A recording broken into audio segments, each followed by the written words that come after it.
বৃষ্টির শব্দটা সেদিন অদ্ভুত লাগছিল। টিনের চালে ঝমঝম শব্দ হচ্ছিল, কিন্তু সেই শব্দে কোনো শান্তি ছিল না। ছিল শুধু এক ধরনের শূন্যতা।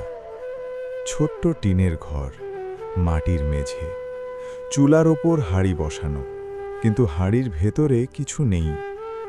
আয়েশা চুপচাপ হাঁড়ির ঢাকনা তুলে আবার নামিয়ে রাখলেন, যেন নিজেকেই বোঝাতে চাইছেন কিছু একটা আছে, অথচ কিছুই নেই।